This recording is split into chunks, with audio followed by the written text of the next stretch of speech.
Un huracán británico persigue a un Messerschmitt Bf-110 alemán, malherido, a través de un desierto gélido, sus cañones disparando sin cesar mientras el avión enemigo, dejando tras de sí una estela de humo negro, se retuerce y gira con desesperación, buscando evadir la condena que se cierne sobre él.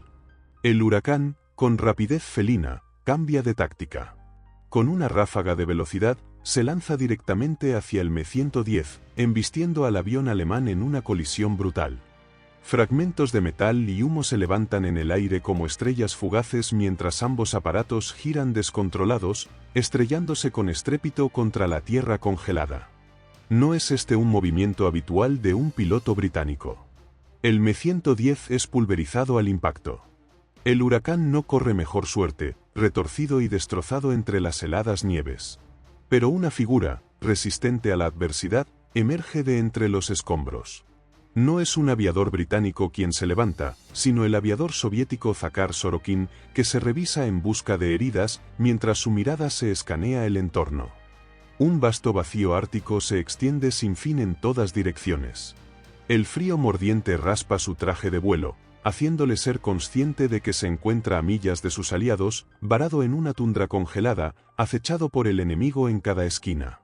Sobrevivir al accidente aéreo, de repente, ya no parece un milagro, la verdadera prueba está por llegar.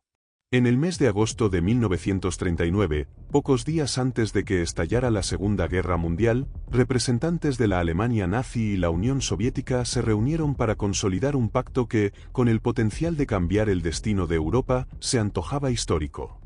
Bajo el acuerdo Molotov-Ribbentrop, Hitler recibiría carta blanca para invadir Polonia al mes siguiente, mientras Stalin tomaba su parte del botín anexando las regiones orientales. A ojos de quienes observaban desde fuera, este acuerdo podría haber parecido el último escalón para que las fuerzas alemanas concretaran su campaña de invasión. Sin embargo, bajo la fachada de cooperación, una desconfianza mutua empezaba a germinar con fuerza. Para el año de 1940, la visión de Hitler de una Europa dominada por el régimen nazi convertía la caída de la Unión Soviética en un destino inevitable en sus planes.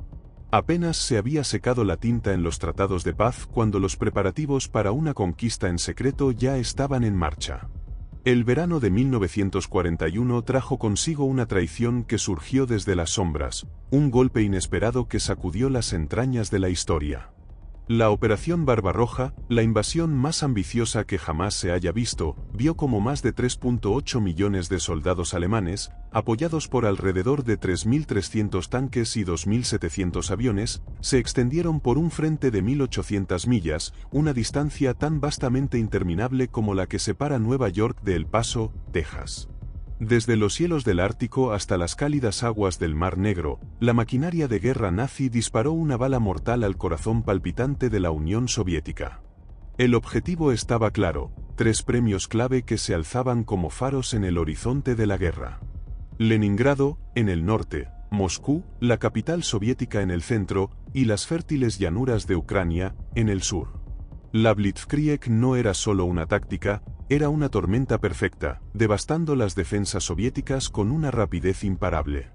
Los cielos se convirtieron en un nido de bombas lanzadas por los enjambres de la Luftwaffe, lloviendo muerte sobre aldeas y aeródromos por igual. En un solo día, más de 1.400 aviones soviéticos fueron borrados del mapa, atrapados en tierra mientras los ataques sorpresa caían sobre ellos, dejando al Ejército Rojo completamente vulnerable ante la fuerza incontenible de la guerra mecanizada alemana. A pesar de la superioridad numérica, las fuerzas soviéticas se encontraban mal preparadas para la avalancha que se les venía encima. Las esperanzas de un milagro se desvanecieron a medida que las líneas de comunicación se rompían, la coordinación caía a pedazos y el equipo anticuado se desintegraba bajo el peso de un ataque tan brutal y tecnológicamente avanzado. Las divisiones enteras eran aniquiladas, y por un instante, parecía que el Ejército Rojo, una de las fuerzas militares más grandes del mundo, se desplomaría, incapaz de resistir el embate. Apenas un mes después de que la invasión comenzara, con las fuerzas alemanas acechando como una bestia hambrienta, Stalin dejó de lado su orgullo, por fin, hizo lo que nadie esperaba, un llamado urgente al aliado más improbable de todos. A través de la niebla de la desesperación, dirigió sus palabras al primer ministro británico, Winston Churchill, con la esperanza de que un lazo inesperado pudiera salvar a su nación. La solicitud fue tan desesperada como directa. Stalin necesitaba aviones británicos, y no cualquier avión, sino el legendario Spitfire, esa joya del cielo que había defendido la supervivencia de Gran Bretaña contra la todopoderosa Luftwaffe. Pero Winston Churchill, con el peso de la guerra a sus espaldas y la angustia de su país atrapado entre el fuego enemigo, dudó. Los Spitfires eran la columna vertebral de la defensa británica. Cederlos a los soviéticos no solo era un riesgo, era un juego peligroso que podría dejar expuestas las islas británicas a una invasión imparable. Aún así, Churchill sabía que el destino de la guerra no se decidía solo en el aire sobre Inglaterra. Si la Unión Soviética caía, toda la maquinaria de guerra de Hitler giraría su rostro hacia el oeste, y su furia se descargaría sobre una Gran Bretaña ya sometida. La posibilidad de ser arrasados era más real que nunca. Fue en ese preciso momento que Churchill comprendió la magnitud del dilema. La supervivencia del mundo estaba en juego, y aunque la decisión era amarga, no tenía otra opción que actuar. Con una resignación palpable, aceptó enviar ayuda. Pero no serían los codiciados Spitfires. La respuesta fue otra aeronave, aunque no menos potente, el Hawker Hurricane, un fiel combatiente que, en ese momento, se convertiría en la última esperanza para los soviéticos, la última línea de defensa frente al monstruo nazi. La decisión estaba tomada. El 28 de julio de 1941, un piloto de la Royal Air Force llamado Eric Carter se encontraba en la casa de sus padres, cerca de Birmingham, cuando recibió un telegrama críptico que cambió su vida de manera irreversible. Con manos temblorosas, leyó las palabras, cada una más urgente que la anterior: vuelva a la unidad inmediatamente. Alto. Ayudante 456 Escuadrón. Alto. Antes de continuar con esta historia, ¿sabías que hay una sociedad oculta que ha marcado el origen de todas las guerras de la humanidad y que aparte ha decidido quién será el ganador y el perdedor incluso antes de que empiecen? Si quieres saber más de lo que te estoy diciendo, ve al enlace de la biografía cuando termines este vídeo y descúbrelo. Ahora sí, continuemos con el vídeo. El mensaje era seco, desprovisto de explicaciones, como un susurro críptico desde el vacío. No ofrecía pistas sobre lo que le aguardaba, pero Carter había aprendido hacía tiempo que, para un piloto en tiempos de guerra, las órdenes casi nunca venían acompañadas de razones. El deber llamaba, y eso era lo único que importaba. Mientras intentaba apresurarse en empacar, un golpe seco resonó en la puerta. Al abrir, se encontró con un oficial de policía en el umbral, portando el mismo mensaje, como si la urgencia hubiera atravesado las paredes. Fuera cual fuese la necesidad que la Real Fuerza Aérea tuviera con Carter, no podía permitirse el lujo de esperar ni un segundo más. No hubo tiempo para preguntas. Carter fue escoltado con rapidez hacia un tren cuyo destino permanecía tan enigmático como la misión misma. La única clave se escondía en las instrucciones sobre los artículos que debía llevar: un equipo tropical, con redes para mosquitos incluidas. Mientras el tren avanzaba, imágenes de las selvas húmedas y sofocantes del sudeste asiático comenzaron a dibujarse en su mente. El viaje, sin embargo, lo llevó en otra dirección. Scapa Flow, la vasta base naval británica situada en las remotas Islas Orcadas, se alzó como su destino final. Al llegar, la magnitud de la operación comenzó a vislumbrarse. Años después, Carter recordaría: nunca en mi vida había visto tantos barcos en un solo lugar. Era como si la mayor parte de la Royal Navy estuviera allí anclada. ¿Conté al menos 3 portaaviones? No teníamos idea de a dónde nos dirigíamos, y nos prohibieron escribir cartas. Fue a bordo del transporte de tropas SS Jan Stefan Kassel donde Carter, junto con otros hombres igualmente desconcertados, empezó a entrever el propósito de su misión. No fue hasta después de zarpar cuando los detalles comenzaron a revelarse. Habían sido seleccionados para formar parte del ala 151, una unidad especial compuesta por 38 pilotos de la RAF. Su tarea inicial era transportar los Hawker Hurricanes que Churchill había prometido a la Unión Soviética. Pero había más. No solo se trataba de entregar los aviones, sino de enseñar a los pilotos soviéticos cómo volarlos. El peso de la misión se incrementaba con cada nueva instrucción. Carter y sus compañeros sabían que no podían contar con mucho tiempo para entrenar a los soviéticos. La segunda parte de su tarea era aún más peligrosa. Hasta que los nuevos pilotos fueran capaces de operar los aviones por sí mismos, la defensa de los puertos del norte de Murmansk y Arcángel contra la implacable Luftwaffe recaería enteramente sobre ellos. El convoy avanzaba hacia el norte, navegando por aguas que parecían conjurar todos los peligros posibles, icebergs afilados como cuchillas y submarinos alemanes al acecho. Era finales de agosto de 1941, y mientras los barcos surcaban las gélidas aguas, los hombres del recién formado ala 151 se preparaban para enfrentar no solo los desafíos del mar, sino también los horrores de un frente en llamas. Este encargo no era simplemente una misión. Para Carter y los suyos, era un salto al vacío, una apuesta que podría redefinir la balanza de la guerra. Después de 10 días en el mar, exhaustos y congelados, los pilotos británicos finalmente tocaron tierra en el puerto frío y azotado por el viento de Arcángel, situado a orillas del inhóspito Mar Blanco en Rusia. Fue entonces cuando una verdad desconcertante salió a la luz. Las redes para mosquitos y los kits tropicales que habían cargado no eran más que un elaborado señuelo, diseñado para desviar cualquier sospecha sobre su verdadero destino. No hubo tiempo para reflexiones ni celebraciones. Apenas desembarcaron, su primera misión se desplegó con la inmediatez de una alarma: ensamblar, a toda prisa y en un entorno hostil, el valioso cargamento de jerrycans que habían traído consigo. El aire helado cortaba como un cuchillo, y la amenaza de los aviones alemanes acechaba como un presagio constante. La urgencia se hizo palpable, casi física. Pilotos y mecánicos se lanzaron a la tarea con una determinación casi sobrehumana, trabajando sin descanso bajo el cielo gris y el viento gélido. Las alas fueron cuidadosamente reinstaladas, cada tornillo y remache asegurado con precisión quirúrgica.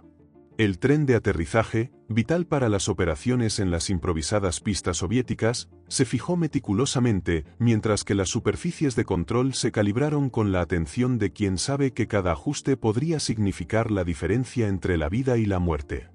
Los potentes motores Rolls-Royce Merlin de 12 cilindros cobraron vida uno a uno, rugiendo como bestias despiertas en medio del puerto congelado.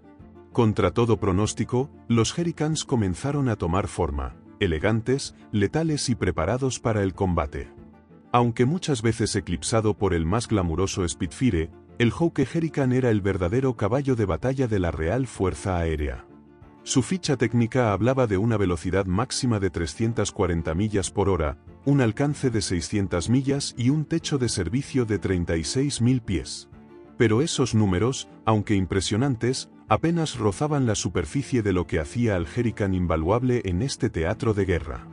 Su armamento, que variaba según el modelo, oscilaba entre las primeras versiones equipadas con 8 ametralladoras Browning .303, hasta configuraciones posteriores armadas con 4 cañones Hispano Mk2 de 20 milímetros. Además, era posible añadir soportes para bombas y cohetes, transformándolo en una máquina capaz de devastar objetivos terrestres con una precisión mortal. Sin embargo, lo que realmente convertía al Jerrycan en un aliado indispensable en las condiciones extremas del frente soviético era su robustez. Construido con una estructura de tubos de acero y recubierto en parte con tela, podía absorber daños que habrían dejado fuera de combate a otros aviones. Las reparaciones, que para otros modelos habrían requerido semanas en hangares, podían realizarse rápidamente en el campo, devolviendo al Jerrycan a los cielos en cuestión de horas. Era, en todos los sentidos, una máquina diseñada para soportar los rigores de la guerra. En apenas 9 días, el ala 151 logró ensamblar 24 Jerrycans, una hazaña de coordinación y destreza que pocos habrían creído posible en tales condiciones. Pero la tarea estaba lejos de terminar. Ahora debían enfrentar el desafío de volar esos aviones recién ensamblados a lo largo de las desoladas y heladas costas hacia el aeródromo de Vaenga, situado a tan solo 10 millas de Murmansk. Una ruta corta en el mapa, pero que, bajo los cielos hostiles del Ártico, prometía ser un viaje interminable. Al llegar a Vaenga, los pilotos del ala 151 descubrieron que, en su misión de apoyar a la Unión Soviética, las fuerzas alemanas no eran su único enemigo. El desierto helado del Círculo Ártico, con su brutalidad inquebrantable, se alzó como un adversario igual de implacable. La tundra no concedía tregua. Las temperaturas bajo cero y las nevadas interminables convertían incluso las tareas más rutinarias en una lucha titánica. Las tormentas de nieve golpeaban con una ferocidad desmedida, reduciendo la visibilidad a cero y complicando tanto los despegues como los aterrizajes. El aeródromo de Baenga, poco más que un campo congelado de arena compactada, presentaba un panorama desolador. Baches, charcos helados y superficies traicioneras lo convertían en un campo de obstáculos antes que en una pista operativa. Para que los Hurricanes pudieran operar, las tripulaciones británicas improvisaron soluciones, aplanaban la nieve y la arena hasta crear caminos congelados que resistieran el peso de los aviones en el invierno cada vez más cruel. Pero no era solo el terreno el que conspiraba en su contra. El tiempo jugaba en su contra de forma inexorable. Con cada día que pasaba, los alemanes avanzaban, acercándose peligrosamente. Los británicos no podían permitirse ni un solo retraso. Así, a mediados de octubre, cuando las tormentas de nieve arreciaban y las horas de luz se desvanecían rápidamente, comenzó el entrenamiento en serio. El teniente de vuelo Ross, del Escuadrón 134, lideró los esfuerzos. Con una paciencia estoica, guió a los pilotos soviéticos y a las tripulaciones de tierra a través del intrincado funcionamiento de los Hawke Hurricanes. El desafío no era pequeño, los aprendices debían dominar los motores Rolls-Royce Merlin, que eran tan potentes como temperamentales, comprender los sistemas de radio británicos, completamente desconocidos para ellos, y familiarizarse con las características de manejo únicas del avión.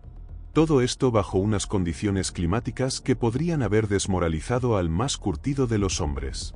Sin embargo, las inclemencias del clima no eran la única complicación. La obstinación de los pilotos soviéticos añadía una capa de tensión al proceso. Muchos de ellos, acostumbrados a sus propias prácticas, se negaban rotundamente a cerrar las cubiertas de las cabinas o a levantar el tren de aterrizaje durante los vuelos de práctica. Estas decisiones, que desafiaban toda lógica técnica, provocaron numerosos aterrizajes fallidos y daños graves en los aviones. Las tensiones llegaron a un punto crítico cuando Boris Afonov, un piloto soviético de renombre, dañó severamente los flaps de su Hurricane durante un vuelo especialmente turbulento. El incidente no solo agravó las frustraciones británicas, sino que llamó la atención del mayor general a Kuznetsov, comandante de la flota aérea naval soviética. Kuznetsov no perdió tiempo. Con la autoridad que le confería su rango, emitió un ultimátum que resonó como un trueno en Baenga. Cualquier piloto que no siguiera al pie de la letra las instrucciones británicas sería apartado de las operaciones de vuelo. En medio de este caos, la colaboración entre británicos y soviéticos comenzó a tambalearse, pero el objetivo seguía siendo claro. La supervivencia de Murmansk dependía de la capacidad de estos hombres para superar no solo al enemigo en el cielo, sino también a los elementos, al terreno y, en última instancia, a sí mismos. Mientras entrenaban a sus compañeros soviéticos, los pilotos del ala 151 no tuvieron respiro. La amenaza constante de los ataques de la Luftwaffe se cernía sobre ellos como una sombra oscura. Los Hurricanes británicos se vieron obligados a entrar en acción solo días después de su llegada, enfrentando un desafío que presagiaba lo que estaba por venir. En una de las primeras patrullas de reconocimiento, 5 Hurricanes interceptaron una formación alemana que avanzaba confiada por los cielos rusos. La formación enemiga incluía un Enschel de reconocimiento escoltado por 5 cazas Messerschmitt Bf 109. A pesar de que los Hurricanes carecían de piezas críticas en su armamento, quedando equipados con apenas 6 de las habituales 8 ametralladoras, los británicos no dudaron en lanzarse al ataque. Con determinación implacable, los Hurricanes rompieron la formación alemana, obligando a los Messerschmitt a dispersarse. El cielo se llenó de estruendos y fuego. En medio de esa danza mortal, 3 Bf 109 fueron abatidos, cayendo envueltos en llamas en espirales desesperadas hacia el suelo. El Enschel, con el motor golpeado y dejando una estela de humo oscuro tras de sí, quedó registrado como una victoria probable. Los días que siguieron no trajeron alivio. Las siguientes 5 semanas se convirtieron en un torbellino de combates aéreos y entrenamiento intensivo. La Royal Air Force realizó 365 salidas, reclamando 16 victorias confirmadas, 4 probables y dañando al menos 7 aviones enemigos. Entre los trofeos estaban los formidables Messerschmitt Bf-109 y los bombarderos Yankes 88, estos últimos una amenaza especialmente peligrosa para las fuerzas terrestres soviéticas y las líneas de suministro. Cada enfrentamiento dejaba una mella en las filas de la Luftwaffe, pero estas misiones distaban mucho de ser sencillas. Mientras tanto, los pilotos soviéticos comenzaron a hacerse cargo de los Hurricanes británicos. Su curva de aprendizaje fue notablemente rápida. En menos de 2 semanas, lograron derribar su primer avión alemán. Su valentía era evidente, y su audacia asombraba tanto como preocupaba a sus instructores británicos. Eric Carter, piloto de la RE, recordaría más tarde aquella mezcla de asombro y consternación: solíamos pensar que estaban locos. Volaban en medio de tormentas de nieve, algo que nosotros jamás haríamos. Pero eso no significa que fueran malos pilotos. Eran buenos pilotos. Solo que un poco menos cuidadosos que nosotros, digámoslo así. El coraje de los pilotos soviéticos era innegable, pero no estaba exento de un costo elevado. En el fragor de la guerra, la línea entre la valentía y la temeridad se desdibujaba, y cada misión llevaba consigo el peso de pérdidas inevitables. La relación entre los británicos y sus aliados soviéticos, aunque compleja, se consolidaba bajo un entendimiento tácito: en los cielos helados del norte, cualquier debilidad podía ser mortal. En un duelo feroz con un Messerschmitt Me-110, Sorokin se lanzó a un enfrentamiento que rozaba el suicidio. Con una audacia desbordante, derribó al avión alemán, pero el costo fue altísimo: su propio Hurricane quedó devastado. Sorokin, en un acto que parecía extraído de una epopeya, embistió su aeronave contra el enemigo, forzando un aterrizaje de emergencia en la tundra ártica. Allí, en aquel páramo helado y desolado, se encontraba ahora a kilómetros de cualquier fuerza aliada que pudiera socorrerlo. El horror del aislamiento pronto se hizo palpable. Sorokin, atrapado en el cruel abrazo del invierno ruso, se enfrentó a una marcha que solo podría describirse como un calvario. Las temperaturas se desplomaban a un escalofriante menos 40 grados Fahrenheit, congelando hasta el más mínimo atisbo de esperanza. Día tras día, con un cuerpo que apenas resistía y una mente forjada en el fuego de la guerra, continuó avanzando, guiado únicamente por la determinación de no rendirse. Cuando finalmente emergió de aquel infierno blanco, sus compañeros lo recibieron incrédulos. Fue llevado de inmediato al servicio médico, donde quedó claro que su heroico regreso había tenido un precio devastador: la congelación le había arrebatado ambos pies. Sin embargo, lo que cualquier otro habría tomado como una condena, Sorokin lo convirtió en un nuevo desafío. Equipado con prótesis, regresó a la cabina de otro Hurricane con una rapidez que rayaba en la obstinación. Antes de que los oficiales británicos pudieran siquiera alzar una protesta, Sorokin ya estaba volando misiones, enfrentándose nuevamente a la Luftwaffe con una furia renovada. En poco tiempo, había acumulado 9 victorias más, cada una de ellas un testimonio de su resiliencia y su sed de venganza. Para noviembre, el invierno había convertido la región en un campo de batalla aún más implacable. Sin embargo, el ala 151 cumplió su misión, entregando sus Hurricanes a las fuerzas soviéticas. A lo largo de la operación, la Unión Soviética recibió más de 3.000 Hurricanes, un recurso esencial para frenar el avance alemán en los cielos del frente oriental. Antes de partir, el comandante Ramsbothum Iserwood organizó un banquete de despedida. Fue un gesto de camaradería y respeto mutuo entre los aviadores británicos y soviéticos, marcado por un momento inolvidable. 4 miembros del ala 151 fueron condecorados con la prestigiosa Orden de Lenin. Este honor, uno de los más altos galardones soviéticos, los convirtió en los únicos militares británicos en recibir tal distinción durante toda la guerra. Sin embargo, el destino del ala 151 tomó un giro peculiar tras la guerra. Durante décadas, su historia quedó relegada al olvido, enterrada bajo la propaganda del régimen de Stalin, que evitó cualquier mención de la ayuda británica. La Unión Soviética, ansiosa por proyectar una imagen de autosuficiencia, borró este capítulo de los libros de historia, mientras las tensiones de la Guerra Fría se intensificaban. No fue sino hasta 1994, cuando el presidente ruso Boris Yeltsin extendió una invitación oficial a la reina Isabel II para una visita de Estado, que este relato sepultado volvió a la luz.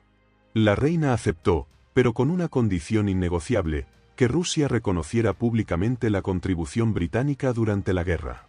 Fue así como, tras décadas de silencio, esta legendaria y peligrosa alianza entre británicos y soviéticos recuperó el lugar que le correspondía en la historia de la Segunda Guerra Mundial. Este vídeo está bien, pero, si estás interesado en conocer perspectivas menos exploradas sobre las guerras mundiales y obtener información detallada acerca de la historia de Alemania y Estados Unidos, te invitamos a visitar el enlace en la descripción.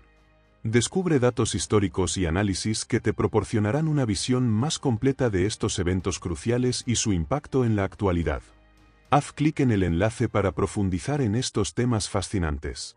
No olvides suscribirte al canal, dar like al vídeo y activar la campana de notificaciones para que no te pierdas nuestra próxima historia.